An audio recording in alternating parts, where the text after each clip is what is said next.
we met for 2 hours, and the next text I sent her was the draft of our company's logo. Taking all these big issues that are happening all the time and really localizing it, what is happening on the ground in Utah that you can pay attention to and that we can have a good time while we're doing it. We ran 15 races, we won 11, and very, very quickly, people were super interested in what we were doing. People right now who are looking for people to give it to them straight. Utah is full of opportunity. LDS voters under 35 are the largest shifting voting bloc to the left. They've shifted the most of any voting bloc in the country from 2016 to 2024. What is up, everybody, and welcome back to another episode of the Small Lake City Podcast. I'm your host, Eric Nilsson, and this week's guests are Jackie Morgan and Gabi Finlayson. Now, Jackie and Gabi teamed up a few years ago to start their own political consultancy called Elevate Strategies. Now, Elevate's goal is to help get people elected who otherwise wouldn't have the resources nor support to do so. I'm thinking teachers, firefighters, people in the community that want to make an impact, but may have a little bit holding them back from doing so. In addition, they also have put out a lot of content to help people be more informed and understand what's going on. One of my favorites are some of their reels and TikToks that they make to help understand better of what's going on politically, especially with the legislative session just ending. Sometimes it can feel overwhelming, and it's nice to have someone put it into a bite-sized, digestible way to understand. So we talk a lot about growing up with them and politically active families, moving away to get experience, but eventually coming back here because of the opportunity that they found and eventually started their own consultancy. Two awesome people with great energy that was really fun to sit down with and chat with. So I know that you guys are going to like this episode. So check it out, and I will see you on the other side. Enjoy. Okay. So it's, there's no rules. No rules. No rules in this podcast house. Oh, yeah. I love that. Don't let us get started yapping. I know. Yap around. Well, it's like that's the joke I always have with people is like I'll be on a dating app or talking to someone and be like, this and yap or yap, and I'm like, listen, I'm a professional yapper. Like I do like this is something I do. They're like, what do you mean? I'm like, yeah.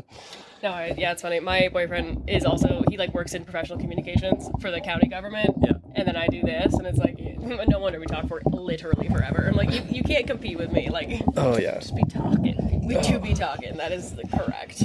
Like, and the thing I try to do less, but it still happens, is, like I'll be in a conversation, I'll get curious about something, and I can feel myself going into like podcast interview mode. Yeah. And like most people are like don't sense it, but at the same time, I'm like, if you were someone else, you could tell that I'm like asking you very pointed questions to get something very specific. Yes, it's like a different part of your brain that like clicks on. And you're like, wait. Yes. Oh, thank you. Oh. Look at that. How often do you record? How often would I like to record or how often would I often record? So here's the problem with me, and it probably has to do with my ADHD, is I will record a bunch of episodes and they'll be like, all right, cool, let's focus on something else. And I'll focus on that and be like, oh shit, we don't have an episode for this week. Should probably reach out to a couple people. So this week is one of those, like on Monday when I started, I think I had 4 to record this week, which I don't like to do. Like I've learned the hard way that never do more than one in a day. Mm-hmm. Like even if I do one, like if I go to a friend's house or do something with them after, and I'll just be like low energy, like, you recorded today, didn't you? I was like, yes, I did. Takes it out of you. You have to be on, yeah. Active listening times 10. Yeah. Oh yeah, and like thankfully, like I know it's like a muscle that I've flexed enough that I kind of know what I'm getting myself into and kind of like what to do, but at the same time, like it's still energy that I have to spend, and it's like, like one thing I've realized is, and I learned this from being in corporate America, is like we have a very finite amount of energy that we can give in a given day before we're no longer like, hey, listen, I'm tapped out, I don't have energy anymore. But then you also have to realize who gets the best energy. And like when I was in a relationship, especially during COVID, I'd be at work being like, oh, my like best energy to this, best energy to that. And then I'd be done, be like, oh, I can't do this anymore, I'm so tired. But they're like, oh, cool, so you just gave your coworkers the best of you and I get the leftovers. And like, and once that happened, I was like, fair. And so now like if I'll be like day job stuff, I'm like, no. You guys don't get the best. Like you get what you need and I'll do my job, but like you don't get my best energy. I love that. That's a good actually point. very cool. I have never thought about it that way. Yeah, there's a lot of things like, yeah, you have to give the Our people. partners don't get our best, that's for sure. Talk to politicians all day. You gotta. You're like, my soul, my energy, everything is drained. Exactly. Yeah. But it's a journey, not a destination. Yeah. We all need to be a little more healthy with ourselves. But again, that's another journey, not a destination. Yes. But Gabi Finlayson, Jackie Morgan, because it was you two that founded Elevate Strategies, right? Yeah, Yes. the two of us, and then we have another partner, Ben. Ben, like that's right. Ben, I think he's the one I've been talking Probably. to, more or less. Yes. Yeah. And I think because didn't you guys help with Caroline's campaign? We did, yes. Yeah. Okay. Because like there was, when he reached out, I was like, I've seen this email before. What is this? And he's like, oh, like, blah, blah, blah. I mean, same, like, have someone on the podcast spiel. I was like, yeah, we've talked before. But yeah, I'm excited to talk to you guys today because it's very relevant. There's a lot of, the legislative session wrapped up in the last week, 2 weeks, and there's a lot that's been going on there.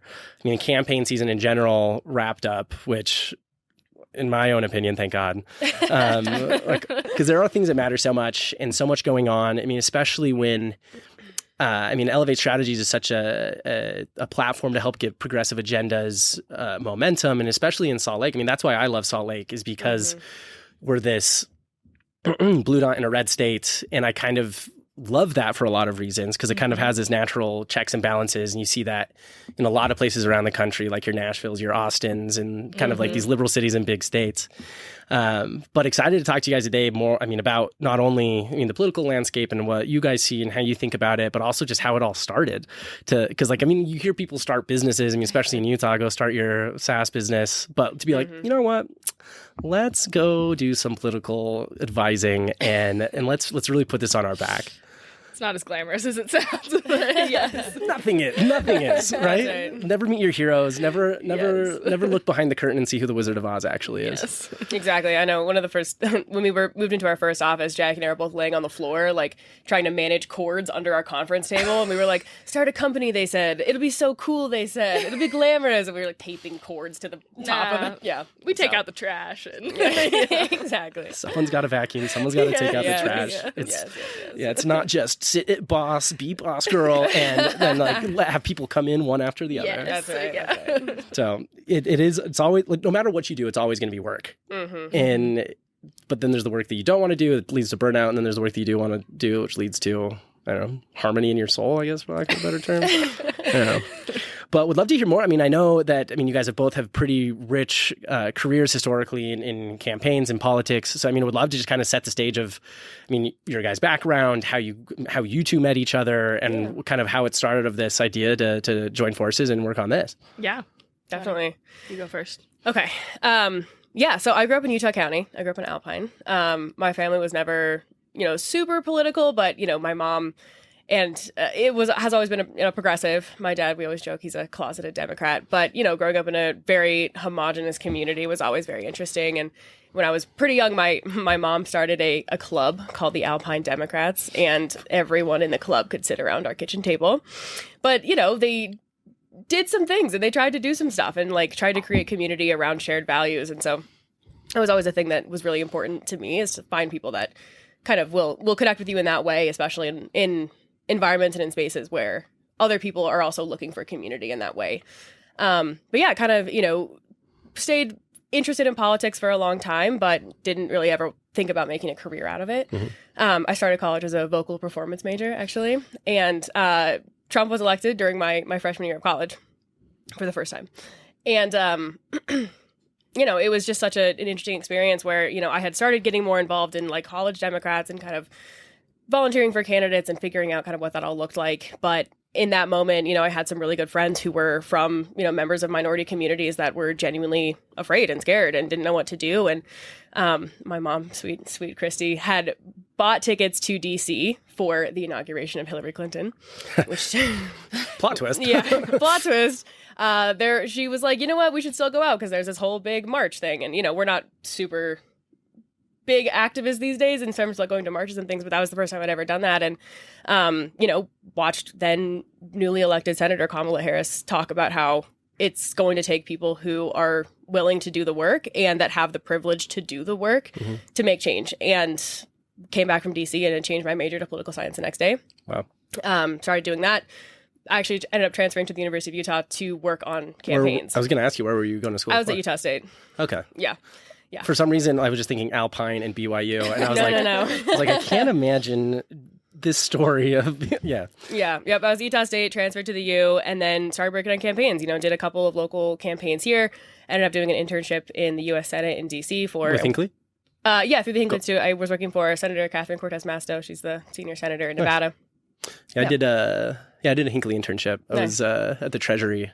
Oh, cool. Well, it was like one of the biggest rug pulls of my life because I go through the Hinckley process. I was a business student. I was like, I love DC, would love to go do something. I was like interested in politics, but not like interested in politics. Yeah. Mostly just wanted to go to DC to get go somewhere else and do something different. Sure. And so like they go through the process. What do you want to do? What's your interest? Blah, blah, blah. Like, cool. We have a bunch of places at the Treasury. How about this one? It's essentially like how to find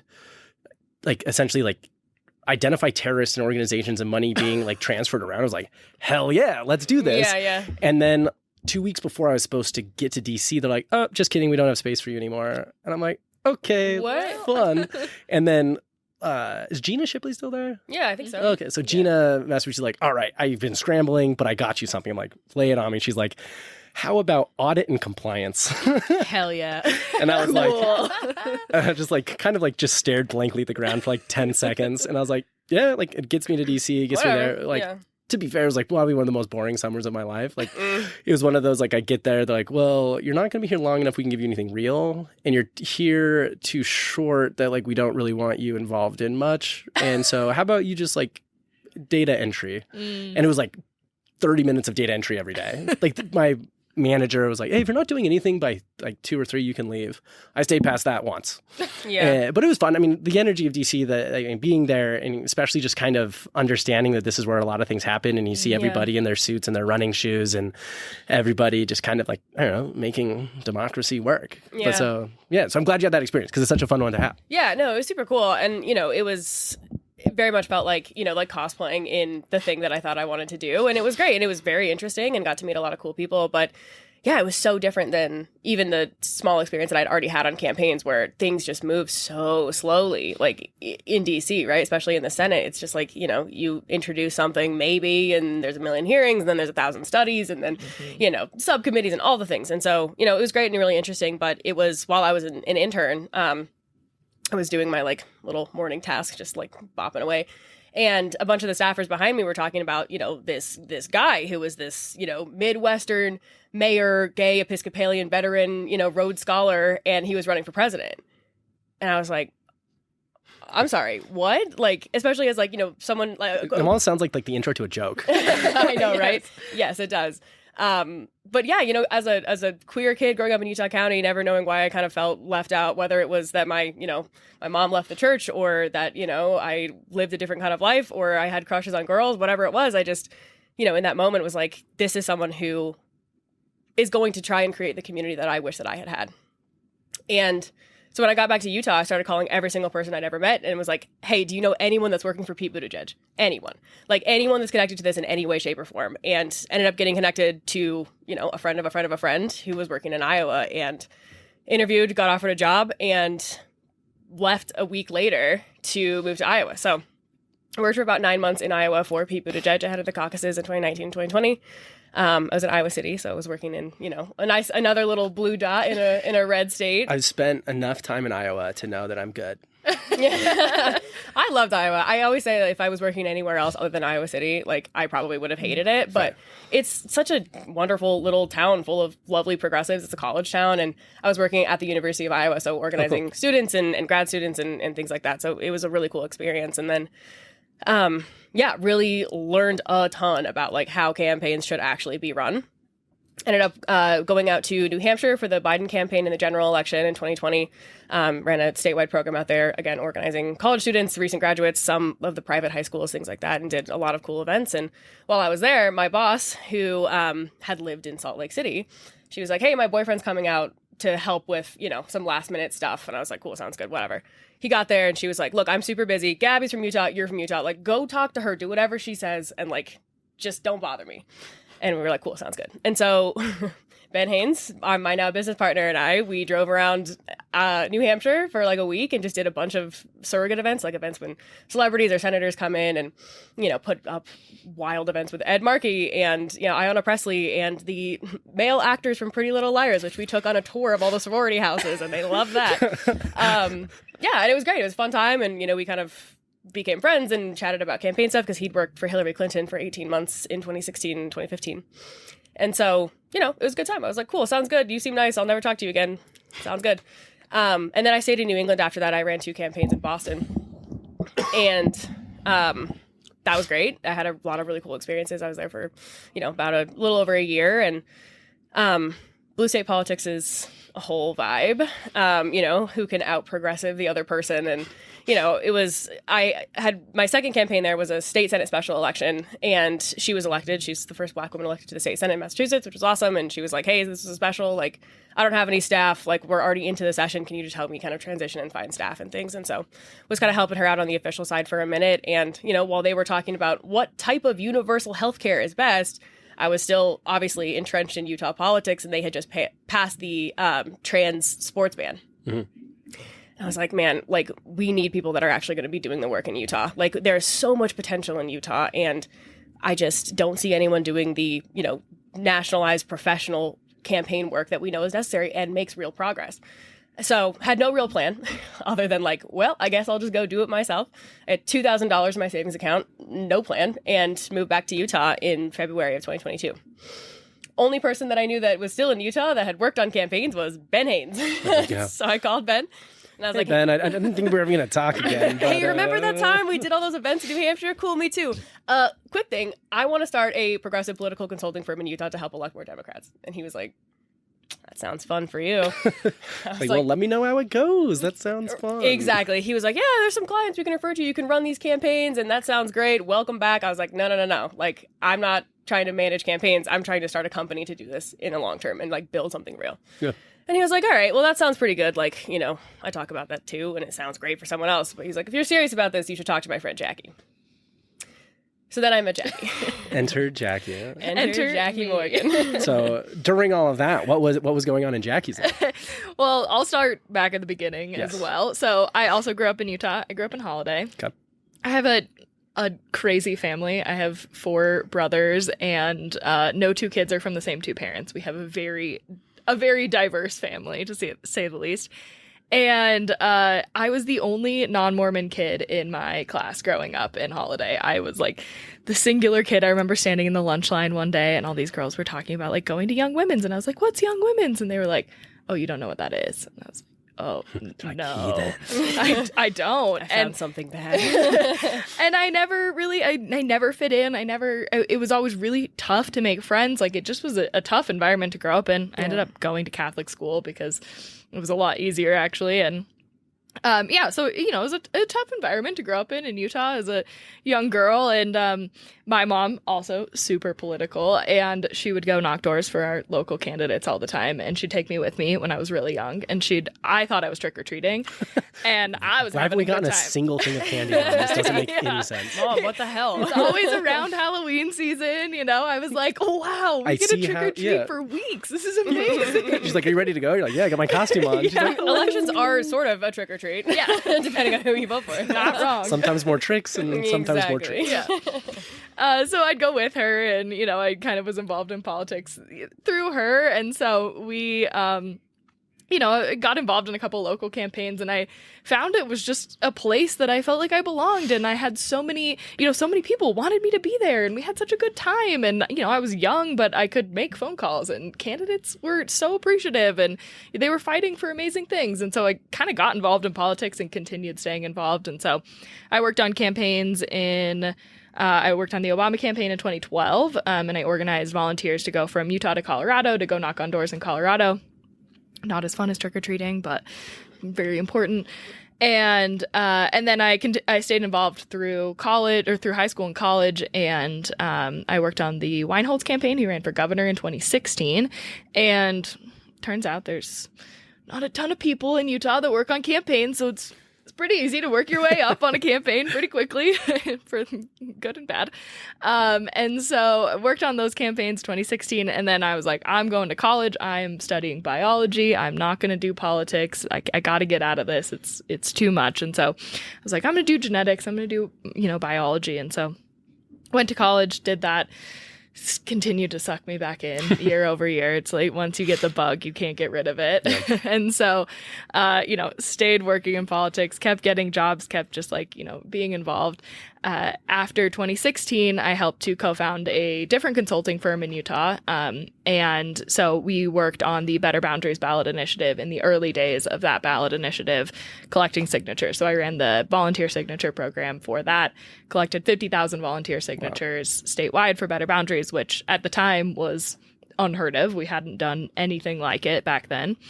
And after that, I was like, I got to get out of Utah. Like, I've done college here. I've done work here. Like, this is just, I felt like I'd outgrown it. And so I moved to New York City, and I was working for a DC-based consulting firm in New York, but doing more corporate consulting. And I loved New York. I had a great time, spent 2 years there.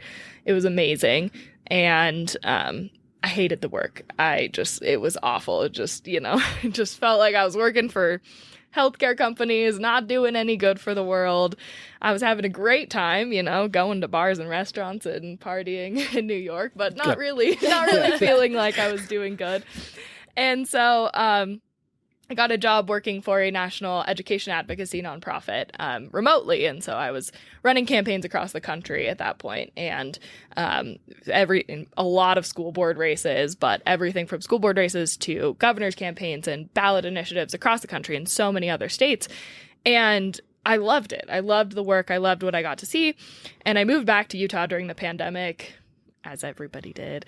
And what an amazing place to come back to and actually be able to see the outdoors. And so, moved back, and my heart was just always in Utah. So I would still work for my day job, but I would take on 1 or 2 campaigns, on the side, and candidates would call me and say like, hey, will you run my campaign? Like, I really need a campaign manager. And I'd be like, okay, like, just for you this one time. Like, I can't do any more. Well, and it's funny because like I've seen that where like it's like you run one campaign and they're like, hey, by the way, like someone how to do some stuff. Yeah. Like one of my friends / old coworkers, Chase Christensen, I was working with him and actually Blake Moore at the time. And then Blake Moore was like, I'm gonna go run for office. Yeah. And then he's like, Chase, you want to run my campaign? He's like, sure. And then so does that. Obviously Blake wins. Small group of people. Yeah. But then he reached out to me for when he was running the campaign for Rochelle Morris, who was on the podcast. And so it's just funny to see like, oh yeah. And he was also the same mentality, being like, I'll just run it on the side. Like, it's fine. I know what to do. Just this one. Yeah. Famous last words. Truly. So yeah, I was always running 1 or 2 campaigns on the side, and I was just like, I can't do this. I'm only one person, and I would see all of the issues with Utah politics, especially working for Democrats in Utah politics. It's just like, such a limited talent pool. And if you're talented, you work on a couple races and then you move and go away. Like, that's our exact story. And it's rare that people come back. Yeah. And so, Ben and I were kind of pandemic pod friends, and so we would just lament about how awful it was in Utah politics, and we were like, somebody should do something about that, and it's not going to be us, but somebody should. And so we just one of those Harry Potter and the Prisoner of Azkaban moments where Harry's like, no, my dad's going to be here. He's going to show up right there. He's going to cast his Patronus, and then Harry's like, damn it, it's me, isn't it? Yes. That is exactly right. That's a perfect metaphor. Yep. Yeah, so we're just, talking about how awful it is all the time, and, somebody needs to make a difference, and we can see all the problems, I can identify them, but I'm not going to be the one to fix them. I have a job. And so Gabi came back, and Gabi was like, Ben said to me, like, oh, my friend Gabi, she's moving back. She wants to do it. She wants to fix all the things we talk about all the time. Yeah, good. She's the one. Yeah, cool. She's the Patronus. She's Harry's dad. She's Harry's dad. And I was like, great, you can do it. Amazing. Gabi and Gabi looked at me, and first time we met, we sat down and we both at were like, Ruin, our favorite bar. Ruin. When it was still in Sugar House? No, downtown. Okay. Yeah. And we sat down. We were both really feeling each other out. Like you could in campaign. I love those moments where it's like, like, so like, tell me about you. Yeah. Yeah, well, especially in political world, there's so many like grifter types who are like, Yeah. I do campaigns, and so you kind of have to do the little like dance of like, Are are you you a real? real person? And then pretty quickly we were like, oh hell yeah, okay, cool, yeah, this is real. I was like, cool, so you're gonna do this stuff. I'm gonna help you. Like, I'll just send these things your way. Here's all the problems. Like, please fix them. And she was like, no, that's not how this is gonna work. Yeah, we were there for almost 2 hours. So my first text to Jackie was like me texting her to coordinate a time, and I was running late. It was all yeah. chaotic, and then we met for 2 hours, and the next text I sent her was the draft of our company's logo. And I was like, we're doing this. Yes. It's happening. And neither of us really remember what happened in the conversation, but apparently it went well. So. I've had a couple conversations. It just goes so well. You just kind of like black out Yeah. and then come in. You're like, wait, what were we talking about? We're Perfect. starting a company. Yeah, so we started a company after Yeah. that, and in 2022 started our first cycle, and just I feel like almost immediate looking back now, it feels like all of a sudden it was just like, oh, and here's a bazillion races that we were running, which probably wasn't at the time, but Yeah. just immediately started working for candidates that I think they were the type of candidate that inspired us so much and brought us together, not only because the candidates were so amazing and they were fighting for the most amazing things and had the most amazing stories, but like also were the perfect opportunity for us to learn each other and our working styles and exactly how we work together, and just like built this amazing thing. We were like, oh, we share a brain. Like, we know how to do this. We work the same, and this works really well, and we should keep doing this. Mm-hmm. Yeah. So our first year we ran 15 races. We won 11. Which, yeah, we were like, okay, all right, maybe we're doing something here. I don't sports gamble, but I know a good parlay when I see it. Yeah, and they weren't easy races. Those were county-wide races in Salt Lake County. Yeah. So looking back, even that first year, even more recently, what are some of the campaigns that either people would know or some of your favorites that are most memorable? Yeah, it's a really good question. Our first year, so we ran Lanny Chapman's campaign, who is now the Salt Lake County clerk. Okay. She's fantastic. Mm-hmm. Rosemary Lesser, she was the only Democrat in the legislature elected outside of Salt Lake County. She's fantastic. We love her so much. But yeah, even folks like, Jen Daly Provo and Andrew Stoddard and Sim Gill and Rosie Rivera, County Sahara Sheriff. Hayes, Hayes, Nate Bluen, I'm sure. Yep. Just some of our most favorite Democrats in Utah, we've gotten the immense honor of not only getting to work with them and run their campaigns, but to help them develop their personal story and get to know them on a super deep level. And, you get in the trenches with people because this is their entire life. Mm-hmm. It's everything they think about. It's their career. It's their name on the line. And you talk to them every week, if not every day. And you really get to know that politicians get a bad rap, but my God, these people really care about the right things. And the fact that we get to, find the people that we believe are doing this for the right reasons and are fighting for the right reasons, and then get to help them bring that to life and share that vision with voters and, the great people of Utah. It really is a privilege and an honor. But I think it's so fascinating because there's so many things in life where you have to pay your dues and you have to go do, a certain amount of things. Yeah. And it's almost like this, corporate America's easiest parallel of having to climb the ladder. But one thing that's impressive about both of you is you're both pretty young. You both realized what you wanted to do pretty young and found a way to do it yourself. Mm-hmm. And so it's amazing to see, in this world where the elderly people in politics tend to have the most power is true, but just spotlight. But in reality, we forget that there is all this younger generation, these other people who are, motivated, passionate, have causes that they really want to believe in and help people support. And so it's fun to see this new generation come in and really not just take it because maybe this is what I'll do, but this keeps pulling me. This keeps making me drawn to it. Mm-hmm. And so, I guess as you see, especially in the Democratic landscape, what are some of the priorities that you see? As we've just ended this election cycle, just came out of the legislative sessions. What are your priorities as you look at the next year, 2, 3, 4, however you think about it? So many. I think what's interesting is we never really intended on starting a business. If there was another mechanism to be able to do this, for us to be able to work together to do this work and help people at the same time, we'd probably take it. And working in politics, you work on a campaign and you're out of a job in November, every November. And it's just this weird process is this weird like cycle after cycle, and it's really hard to move up in that because, you know, it's just like you're constantly trying to push through, and it's like there's only so many, you can only be a campaign manager on so many races before you start to plateau. And or if you want to move up, then you have to move out of state. It's like, you know, you can only do so much in this state, and then there's, a red to blue congressional in this other state, and then you have to run another one, and then maybe you get to, run some low level governor's race. Like there is similar to what you're saying. Like there are kind of like these sort of traditional steps in the process where you start as like a, intern or a volunteer or an organizer making like, 300 calls a day to voters. And then, if you want to live that life and live life on the road all the time and try and scramble for a next job every time, like you can do that. But that's not what we wanted to do. Yeah. And so in order to like do this, we created our company so that we could work for multiple candidates, do this work on a bigger scale in Utah, and be able to support other people to, have careers in this industry and be able to train them and give them experience not only on just one campaign, but on multiple campaigns at the same time. And so, yeah, we've, I think, done that, and it's been really cool, and not expecting to, be business owners or be entrepreneurs or any of that, and have kind of fell into it. And then, more recently we have a PAC. And so we've started, building out our PAC in a more broad way to be able to talk to people. And I think the thing we noticed all the time is, a campaign can be incredible. The best campaign can talk to, so many people in the state, and then it's over. Yep. And nobody continues to talk to those people. And even if we build the best campaign infrastructure and we have staff and we have incredible social media accounts and they get a ton of attention, and even if they win, it still stops at some period of time. And so we have started sort of building out our PAC work to be able to do the thing that I think we've seen as the biggest gap. And what needs to happen is that nobody's really talking to people about these things and how it affects their lives in a really easy, digestible way that's interesting and fun, and,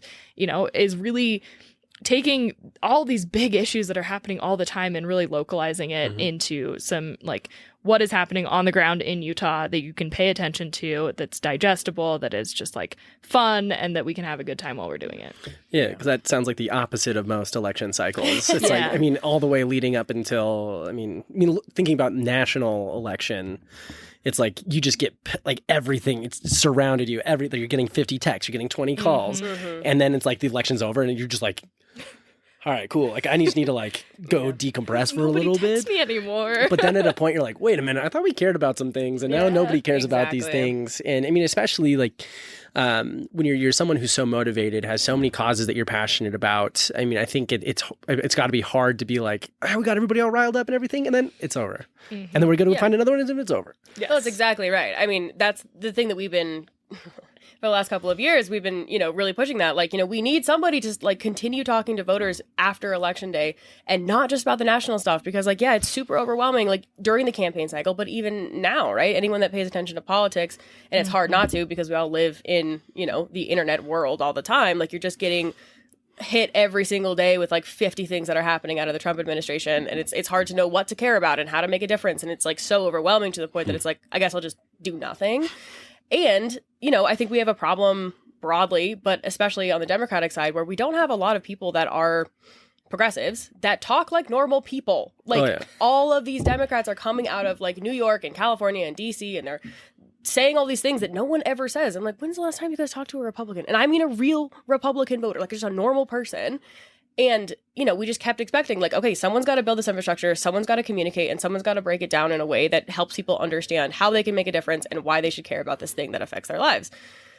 Similar to the business and to someone else should do Harry's that. Patronus. God, someone should do that. And then, at the start of this legislative session, Jackie and I kind of looked at each other and we were we got to do this. It's got to be us now, because there's no one there to do it. Yeah. Yeah, and so, it was really wild. It's a really scary and vulnerable thing. We were talking about this, putting your face on the internet and putting your voice on the internet, and really just trying to, weirdly center yourself in a way, especially for us as professional campaign staffers and operatives. Our job is to not be in the spotlight. It is to put all the focus on your candidate all the time, no matter what. That's what we've been conditioned to do. And so it was a really weird transition for us to try and make. And our first few TikToks are abysmal. Do not watch them. But yeah, we just started, day one of legislative session. We were all right, well, let's just talk about what they're doing. Let's just do that. Yeah. by day 3 or 4, we were like, okay, there's too many things happening. So like, what if we just like put the bills that we're focused on, that are the really bad ones, we'll just put them on a sticky note, we'll put them on the whiteboard, and we'll just like schoolhouse rock this shit, and we'll like tell people how this all works, right? Like, we'll put them in the committees, and if they pass, and all this kind of stuff. And very, very quickly, people were super interested in what we were doing. Like, no one's ever broken this down for me before. Like, I didn't even know this was happening. Like, what does this mean? How does this bill become a law? Why should I care about this thing? And what do I do about it? How do I contact my legislator? Yeah. What's a committee hearing? Exactly. Fair. Which it is super fair. I mean, every person has way bigger priorities in their life than focusing on politics, especially outside of an election year, right? You have like your job and your kid, you're trying to pay rent, you're trying to figure out like, you know, if you're gonna fix your flat tire and whatever. afford your eggs. Yeah. Whatever it is. Well, it's like even when I had, Brian Schott on the podcast, and like, he knows things. He knows things. And Yes, He does. but it's like, it's one of those things where he keeps going. I'm like, yeah, you lost me like 20 minutes ago, but but like, I know this is important. It's like, it's in Finding Nemo when Nemo and Dory are on Crush. He's like, all right, Scotty, this is like, and he looks at her, he's like, he's trying to say something to me. I know it. Exactly. But I think it's true. And like, I like that you guys found a way to make it so digestible for people, because it does seem like a lot. And you're like, oh, well, they don't have supermajority, they have majority. And then this is going to go into here. And this, and you like, all of a sudden you're just like, eyes are glazed over. And it's like, maybe I do just would rather go do my taxes than think about this. Yes. So, so you started this idea, started to get a lot of traction. I think, the thing that was really crazy is that, people were really interested. And I think, we'd always really cared about, how state and local politics work. But we were fascinated that other people really do care. And they don't really have time or the ability or the understanding to like read, Fox 13 or the Salt Lake Tribune every single day to know what's going on. Because like so much happens every day. And by the end of the session, we had 10,000 Instagram followers and 50,000 followers on TikTok. And we were like, all right, people care about local politics. Like, let's keep doing this. Yeah. And our number one comment is like, I need this for federal politics, or I need this for blank state. And, I think there's a real appetite for people right now who are looking for people to give it to them straight. Journalism is so important and so appreciated and very valuable. And like for what we were doing, we're reading stuff all the time. But, I think people are kind of tired of like I need a balanced take and equal sides. And, people are like, you're on my team. Can you just like tell me what it means? And especially when politicians, God love them, some of them lie. All the they time. lie about what their bills do, and they don't tell the truth in committee hearings. And so even if you're reading like the straight up reporting, like you're not always going to get the actual reasoning behind why they're doing things or what the actual impact will be. And like, people that are just, I don't know, normal people that can talk about it in a normal way, I think is a hugely needed thing. Totally. And because like I'm someone who, there was a time, it had to have been like 8 to 10 years ago where I was like, it's probably around actually on like the 2016 election where I was like, I can't follow politic accounts anymore. It's just everything's so divisive, everything's so easy. So I unfollowed everything I could on all social media platforms. And even today, like the only two I follow, and it's only on the podcast account, is like the Trib and the Des. Yeah. Because like, and obviously for podcasts, I need to pay attention to it. But like everything else, I'm like, if it's important enough, it'll get to me. If it's not, but then there's times I'm like, I'll hear something like, oh wait, this, like I need to understand this better. And then every source I go to, it's so just manipulated and so just construed in such divisive language. I'm like, I don't even know what to think anymore. Well, and I think to that point, like, I think we recognize very, very, prominently every day that like we are two young privileged white women who are doing this work. And we really do think about, and especially in our Substack, talk a lot about how, people with privilege can do that, right? You can turn off your TV, you can unfollow the accounts, you can be like, whatever, politics doesn't matter. It's too much for me. I don't want to follow it. But there are so many groups, whether you're a person of color or a queer person or a trans kid or a union worker or, an immigrant. You can't turn politics off because politics will always affect your life. And so I think it does take, like the reason I got involved in politics, like it will take people that have the privilege to do the work to make change for the communities that are continuing to be targeted by this legislation because they can't turn it off. So we can't either, which sucks, but it's true. Which is like, there's a quote I've heard and probably said before, but it's like, what's the point of white privilege if I don't use white privilege? Yes. And so, but it's exactly. like, there's the negative side of things. Well, is what it is. But then there's like on the positive side of things of like, hey, I have a voice. I can do this. I can be the one to help because a lot of people don't have that opportunity. Exactly. The worst thing that's going to happen to us is people are mean to us in the comments, and every time we're on the Hill, like the Republican legislators give a side eye. That's the worst thing that's going to happen to me. Not terrible. Yeah, it could be worse. Which, if we're being honest, you're probably going to get a side eye from those people anyway. Yeah, just by for sure. existing, so. Just now they just know who we are because people keep calling them. Why are all these Gen Z people reaching out to me about these bills? I'm like, I don't know. That's crazy. I don't know. That sucks. Yeah. Go ask somebody else. But I want to talk about the PAC. I want to go back to the PAC for a second. Yeah. So, I mean, for those who, I mean, I think PAC is a word that a lot of people hear but don't necessarily know what it means. But I mean, Dark money. you know, the dark web, that's where it goes. Exactly. I know we give like a little summary of the PAC and what your PAC specifically is different than others or what it's hoping to accomplish. Go from there. Yeah, for sure. So I think, yes, if you have heard of a PAC, you probably are thinking of like a super PAC, right? Which sounds very scary because it's been villainized both on, from Donald Trump to Bernie Sanders. But a super PAC is essentially just an entity that raises money that can give that money across state lines and to federal races. There are also state PACs. So that's what our PAC is. It's called Elevate PAC. And it's a political action committee, PAC.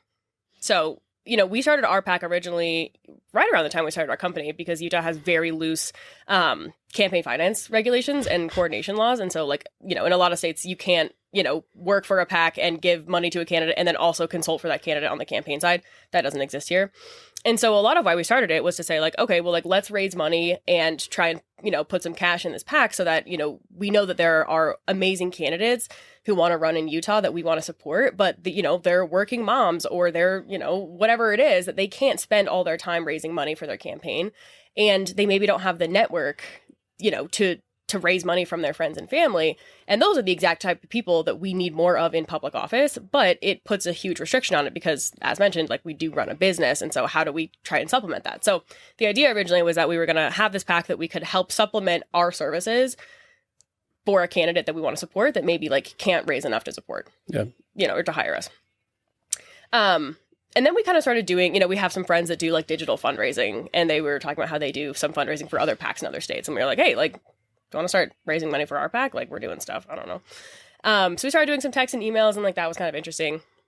And it raised some money. I think it's always difficult to fundraise for an entity that is very new and also doesn't have a prominent face or an elected official or someone that brings a single issue that they work for. Yeah, exactly. And so that's fine. And we kept doing it and we still do that kind of stuff. But, last year it was really interesting. I think to Jackie's point earlier, people are really looking for information in a digestible way. And so across the country, we saw a lot of PACs and candidates that started using Substack to raise money, which was really interesting because obviously Substack is a long form version. And typically the, idea for candidates that are trying to raise money is keep it as simple and short as possible, because if you try and make too many points, no one's going to listen to you. They're not going to read it, whatever. But, a friend of ours was saying that he was seeing a lot of success with that. And so we were like, oh, well, we got a lot of opinions on stuff. We got some things to say. Maybe we should try, using the Substack to raise money for the PAC. And so we started doing that. And again, I think the response was very, very interesting. And, we now have 20,000 subscribers to our Substack where all we do is talk about Utah politics. And so, we've really used that to help do really long form content. I mean, we just put out a Substack this morning that was 14 pages on 5,000 words, the full breakdown of the Utah legislative session. And people read it. It's crazy. We have a 40% open rate and people don't really unsubscribe. People want information given to them in a straightforward way. So we started doing that and then kind of use that to kind of feed into some of the content that we started making, because we were like, well, we're writing all this stuff, we might as well give it to other people in a different way. And so it's been really interesting because those two things have kind of fed into each other. And I think we've been a lot less focused on raising small dollar money from people, aside from we have our Substack subscribers and whatever. That's not necessarily to the PAC, but but I think at this point it's been more there are people that are interested in giving money to an organization that is giving people information in a straightforward way that, is digestible, that is, less both sidesy. And especially as progressives in a red state, we don't hear from a lot of, Democrats who live in Republican spaces, as opposed to we have a lot of people in Democrats and blue spaces that are very interested in telling, everybody else what they think is the right thing to do. And we know hey, that's not going to work here. No. Yeah. And, one of the things we do a lot of is we travel across the country. We have a lot of friends in other states. We've worked in a lot of other states, and we are we are missionaries for Utah. Like, we are absolutely out there selling Utah constantly. And we talk to people about Utah, and when we talk to other people that are in this industry or in this space, they're fascinated by it. They love Utah because it's the way we talk about it is like there's big opportunities here. And, you know, people should be paying attention to a place like Utah because it is the perfect place to, you know, for the Republican Party to be testing their crazy ideas. I mean, you see bills in Utah start here and then they're copy pasted across the country. And if we were paying attention, you know, earlier on and we could see this information, and then, you know, there's so much about like why other people should be paying attention to Utah. And we saw this massive like national audience, you know, that are interested in our Substack and that want to follow along to what's going on here because it's really relevant and really important. And I think people are looking for some hope. And I think there is hope in Utah, and there is hope for Democrats in Utah and making progress. And we're kind of running out of places that are battleground states, or that, you know, we can flip blue, or, you know, that are not turning red right now. Like, and Utah is one of those places that we really can make progress, that there's big opportunity to make progress. And so, you know, that's, I think, why we're seeing such an appetite for that content nationally too. Yeah, and I love how you guys were, like, during the entire story, you guys are willing to do so much and try so much to make it happen. From, I mean, moving to Iowa and New Hampshire and New York and coming back and going to school and feeling drawn to this, but then also being like, hey, you should go get drinks with my friend at Ruin, and next thing you know, here's a logo, and you're getting everything started, to being like, all right, so we just got the conference table set up, not doing that again, to then being like, all right, cool, so what do we do? So we're doing campaigns, this comes and goes, be like, well, what else can we do? Be like, cool, let's start posting stuff on TikTok. That works. Well, Substack sounds like a great idea. Let's try that. And it actually, I mean, going back to a takeaway I had with Brian Schott's conversation is he was talking about how, like, you should always be semi uncomfortable in things that you're trying. And he was talking about a friend who started his own like Snapchat series. And he's like, this guy's 45 years old and he just finds out that Snapchat's a thing. He's like, well, put some content out there. Yeah.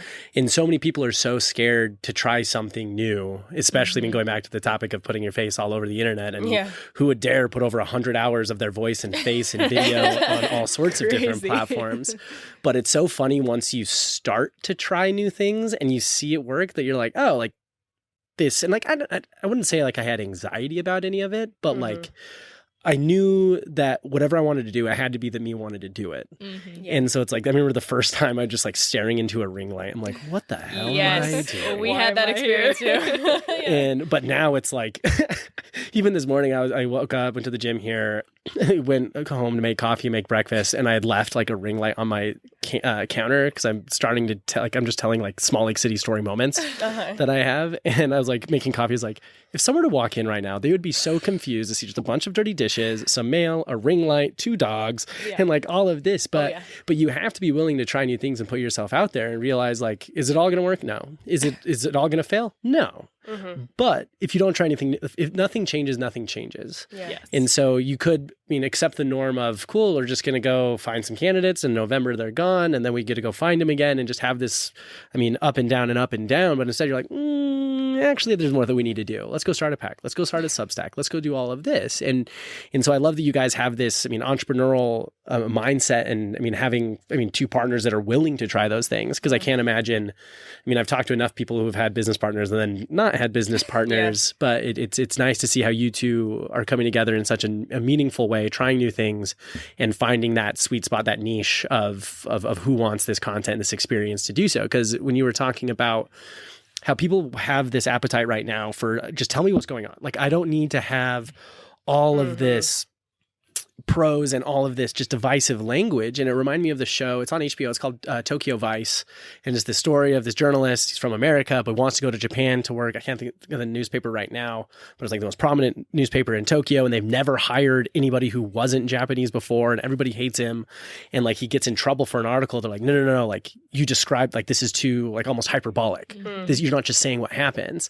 And so it's interesting how, And like, I mean, my take on it is, I mean, as soon as the news and media, and especially published media, started to go from like a subscription basis of like, cool, here's your newspaper, $10 a month, whatever it is, to like, oh, we got to get people to the website and people have to start clicking on things. I think that was the inflection point that a lot of people don't talk about as much. But now that we're starting to figure out like, okay, like people are over that, but where do we go? And so it's nice to see a fresh voice and a fresh way of doing it to give people what they want. Yeah. And it's like, it's ingrained in us as Democrats in Utah. I mean, we have nothing to lose. So we have to do some crazy stuff sometimes, you know, in order to get attention, in order to win elections, in order to win, you know, in a crazy underdog race, you're going to have to try some crazy things. It's not going to be the things that worked. It's not going to be putting up yard signs. It's not going to be the things that worked in a lot of other states. Like, we have to try stuff. Yeah. And I think too, you know, to your point, I think nationally that you mentioned earlier, I think, you know, obviously we love Democrats. We love Democratic Party, like, for the most part. But, like, you know, one thing that, like, we're so bad at as Democrats is, like, you know, we want to be right and we want to get it correct and we want to have the facts straight, which is important. And so we spend so much time, like, the big we, like, all of the consultants and, you know, the politicians and whatever, like, how do we craft the perfectly right poll-tested message and then have the right messenger? And then how do we deliver that correctly? And then by the time, you know, you get to this perfect quote-unquote message that we think is going to work because all the consultants are like, yeah, that sounds great, man. You've lost the moment. And it sounds so contrived. And so to, like, you know, kind of what we have been looking for and like trying what we push our candidates to do, but then what we've done is just like, just say something, just say anything, like go and talk like a person, be authentic and just tell people what the hell is happening. And I think, yeah, to your point, right? Like, you know, it's always so much easier to think like someone else is going to try this or someone else can do this or this is a good idea for somebody else. Like, you have to take a lot of risks. And yeah, like to Jackie's point, as you know, as people that work in red states, especially, you know, running Democratic campaigns in Utah, we take risks all the time. And like, yeah, it was a huge jump for us to be like, all right, well, like we're going to put ourselves on the line in a different way. Yeah. But even with the company, right? It's like sometimes you have to bet on yourself because, you know, no one is coming to save us. Like, no one is going to come in with the perfect plan for how Democrats are going to take back over the government and, like, you know, restore all the jobs, whatever it is, right? Like, no one is going to do that. I can promise you that's not going to happen. And so, like, just trying something and, like, maybe sometimes it works, maybe it doesn't. Maybe you learn some good lessons and maybe you meet some cool people along the way. Like, that is the only thing that we are doing at this point. Yeah. I mean, especially the thing that's happening right now that it's inspiring in that same topic is everybody getting signatures right now for HB 267. I was going to say 24 and I knew it was wrong. 267 because like my friend and who's been on the podcast, Brian Heath, SLC, is like, he posted like, I will come to you. And I was like, at the time I was like, I was at the gym here because it was a Saturday morning. No, Sunday morning. Anyway, it doesn't matter. And he was like, cool, I'll be there in 15 minutes. Like, okay. And then I was like, oh, and he like texts me. He's like, I'm on my way. I'm like, oh, I'm actually at Harmon's now. He's like, what aisle? And so sure enough, he meets me at, I signed the signature at the soup station at the Harmon's downtown. Nice. And so it's so fun to see people who, because again, like if nobody does anything, nothing's going to change. And it's the people who are hoping that nobody does anything that will just keep doing things. They're hoping you're not paying attention. Exactly. Yes. And so it's fun to see that. I mean, I think that's like the silver lining of what's going on right now, both, locally with HB 267, my dyslexia did not succeed today. You got it. And other things is you really are seeing people show up. And like, cause like one terrifying side of the pendulum swing for me is that terrible things will happen and everyone will just stare and watch. Yeah. But I've liked that we've reached this point. I mean, you see all the videos on, Instagram and TikTok and YouTube of like, now they have these town halls and it's just, like, it's so fun to watch because it's just like, yeah, they're getting screamed at. They're getting yelled at. They're getting like all of like the rooster's coming back to, something's coming back to roost.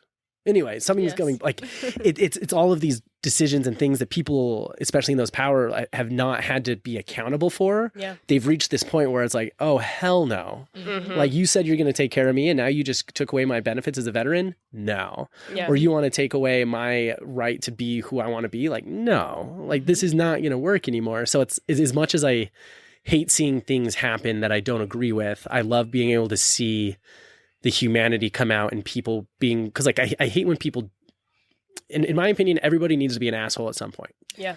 Like some people are too nice and will just always just like, yeah, oh, I don't want to make you uncomfortable and do this. But like at some point, if you're backed into a corner, it's like, hey, actually, fuck you. Yeah. And there's so many people I know that like had this moment like, oh, I don't have to just please everybody and do all of this. And so I've like that we've reached this collective like, fuck you as a state and country, wherever, whatever side of anything you believe in, people want to make this world a better place. Yes. And are willing to take their time, sometimes even start their own consultancy and PAC to do so. But I mean, it's inspiring to see. I mean, especially so much of it is driven by the younger population because again, like there's sometimes I'm hopeless of anything happening, but then there's these bright beams of light that really do bring it home. Yeah. No, I totally agree. I think, if everybody likes you, you've never stood up for anything. And like, I think especially in politics, I think we are very much defined by the people that don't like us. And I'm like, good, good. You don't like me because I did something and I held you accountable and people are mad at you about that. Like, good. Like, you should be mad. And like, we're all mad. So I'm glad that someone's telling you for once that like, this is not what we want.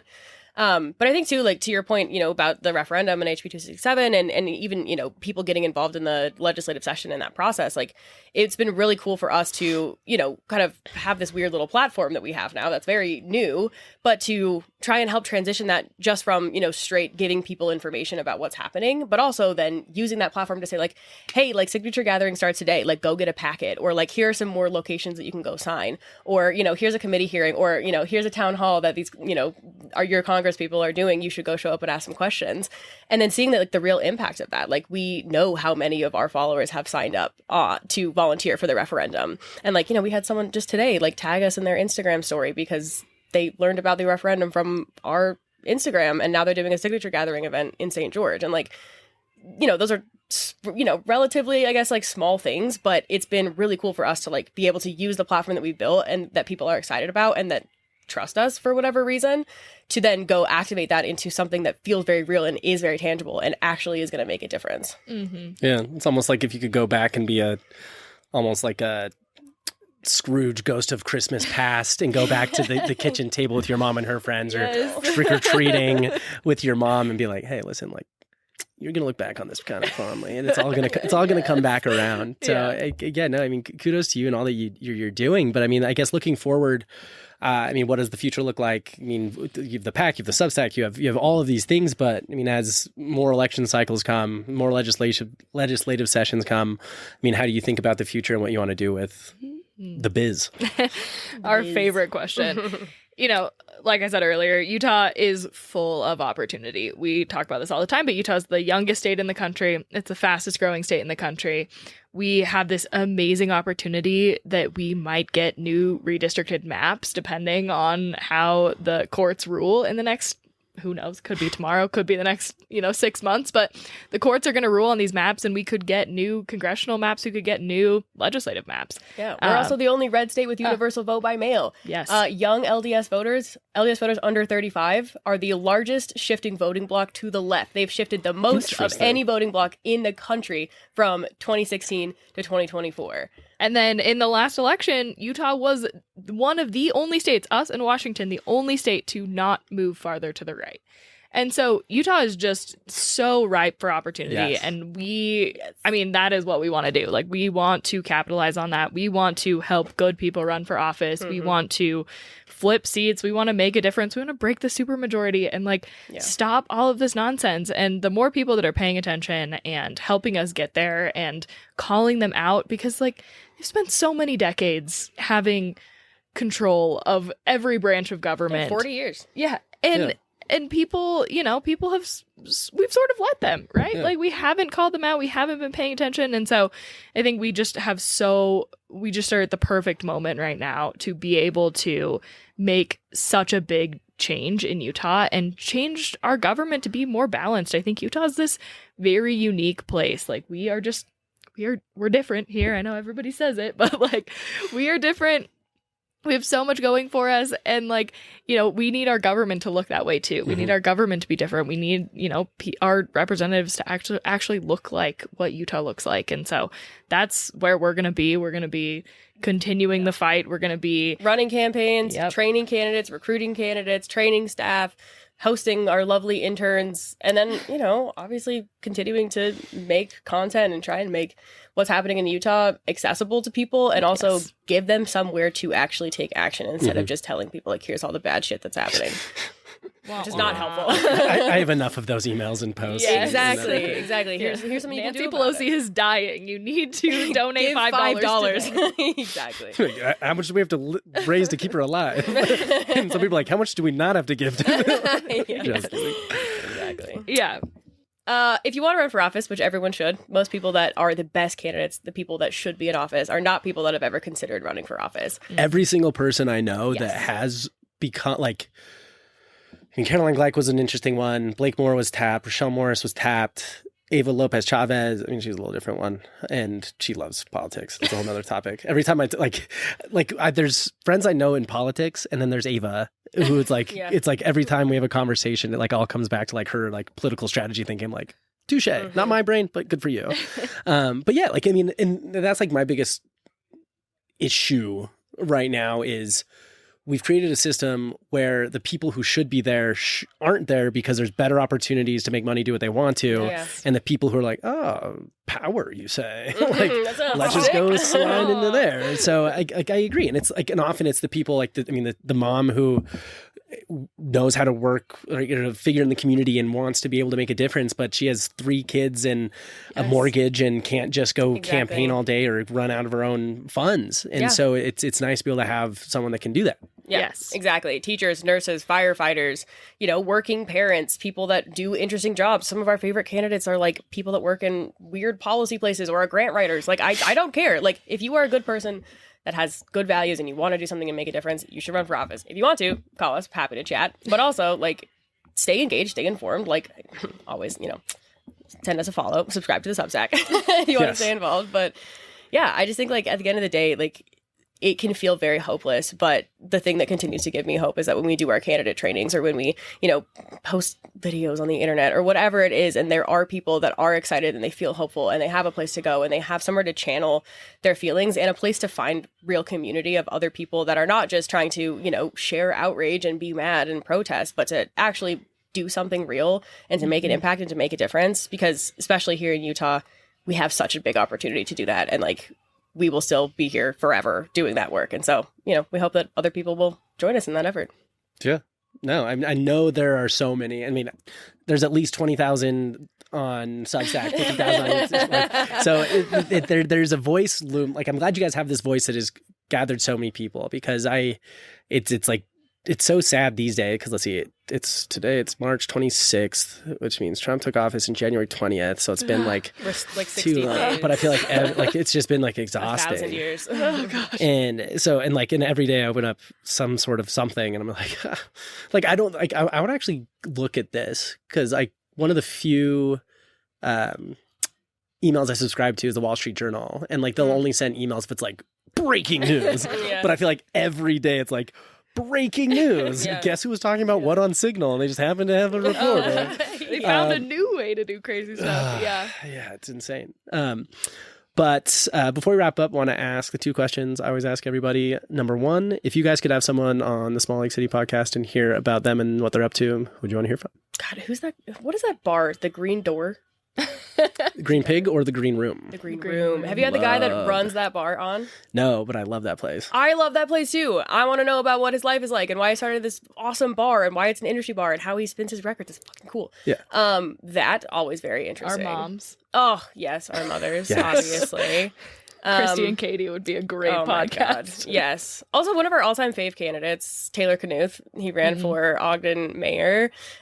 He used to work for the Salt Lake City Arts Council. He's been doing incredible work at Weber State, doing development. He is like one of the most fascinating people like I've ever met.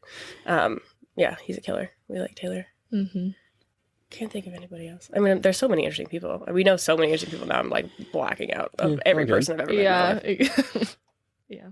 It's always one of those. You can't it's like, hey, you want to go to dinner? Like, can't think of a single place. I've never been anywhere. And I'll be like the most full, not needing a meal. I'm like, I need to try this place and that place and this place. Yeah. But no, those are the great options. I always, good candidates because I love, the Green Room has been fun. It's like one of my like first date go-to spots, little vibe, little cocktail. Classic. Oh, have you had any of the wonderful Salt Lake City drag queens on your show? No, but I should. should. Well, yeah, there's actually I know. It's funny because I actually do know a lot of them. Yeah. That would be fun. But like I also Sequoia is awesome. Yeah. Like they're incredible. Sequoia, Meredith. We got Ho Chi Minh. We got There's a a lot. Actually, tonight is drag trivia at Edison House, which I Oh, usually there go you to. Great time. Stick around. Oh, the Edison double header, which can sometimes be a triple header, is amazing. Because you have Wine Wednesday at 6:30, so you have 4 glasses of wine, and then you go upstairs to the speakeasy, and then you have trivia half the time they're in drag, and so you get food and you keep drinking, and then usually everyone's hanging out at the bar and they're like, hey, it's kind of like a Wednesday, so we're gonna close. Right, cool, let's go to Blue Jeans. There you and go. then it's good time. So totally agree. And then lastly, if people want to find out more information, find the Substack, find the TikTok, find everything, what's the best place to find more information? I love that question. Yes, ElevateUtahPAC.com is our PAC website, and then Elevate Strategies, ElevateCampaignStrategies.com is our company website if you want to run for office. And then on Instagram and TikTok, we are Elevate_Utah. And then on both of those like link trees in the bio, you can subscribe to the Substack. Cool. And I will put the link in the show notes as well to make it easier for everybody. Perfect. But thank you so much for all you guys are doing. It's amazing because like both of you mentioned, someone has to do it. And unfortunately, as much as Harry wants it to be James, it's going to be Harry. You are your own Patronus. You are your own Patronus. So keep it up. Go subscribe. Go follow. Go watch. I mean, let's get out of our doom cycles and get a little bit more optimism and hope behind it. So thank you, Jackie. Thank you, Gabby. It's been a pleasure. Yeah, thank you for having us. No, thank you.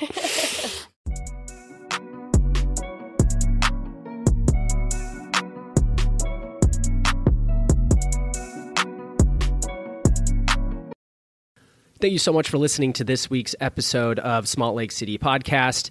Don't forget to like, follow, review, subscribe, and share this episode with your friends.